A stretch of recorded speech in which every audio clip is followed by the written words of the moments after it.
حضرت قبیصہ بن مخارق رضی اللہ تعالیٰ عنہ نے میرے آقا صلی اللہ علیہ وآلہ وسلم کی بارگاہ میں درخواست کی،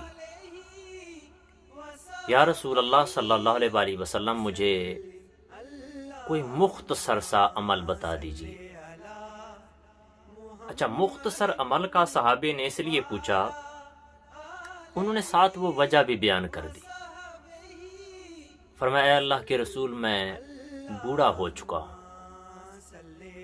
میں پہلے جو سارے اعمال کیا کرتا تھا، مثلا نیکیاں، نمازیں، نوافل اور روزے، اب بڑھاپے کی وجہ سے ان میں سے اکثر اعمال مجھ سے رہ گئے، یعنی کہ چند ایک اعمال مجھ سے اب بڑھاپے کی وجہ سے ہوتے ہیں، باقی کم ہو گئے۔ تو آپ مجھے کوئی عمل عطا کیجئے کہ جو مختصر ہو اور میرے لیے کافی ہو۔ تو اس دور میں بھی جن لوگوں کے پاس ٹائم نہیں ہوتا، تو میں ان کے سامنے حضور اکرم صلی اللہ علیہ وآلہ وسلم کی یہ حدیث اور حضور نے اپنے صحابی کو جو وظیفہ دیا،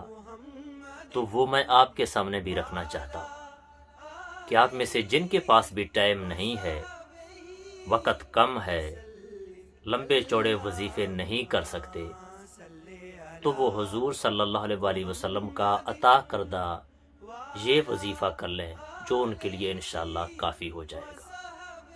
میرے آقا صلی اللہ علیہ وآلہ وسلم نے ان سے فرمایا کہ تو دنیا کے لیے ہر صبح فجر کی نماز کے بعد 3 بار پڑھا کر سبحان اللہ و بحمدہ سبحان اللہ العظیم و بحمدہ لا حول ولا قوت الا باللہ،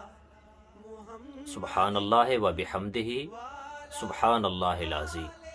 و بحمدہ لا حول ولا قوت الا باللہ۔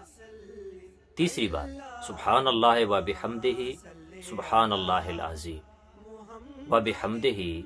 لا حول ولا قوت الا باللہ۔ اور ساتھ ہی فرمایا، اگر تجھے یہ وظیفہ کرے گا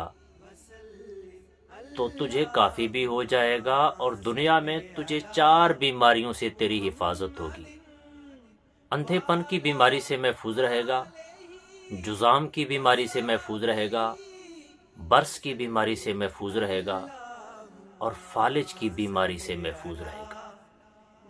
تو ان 4 بیماریوں سے اللہ تیری حفاظت فرمائے۔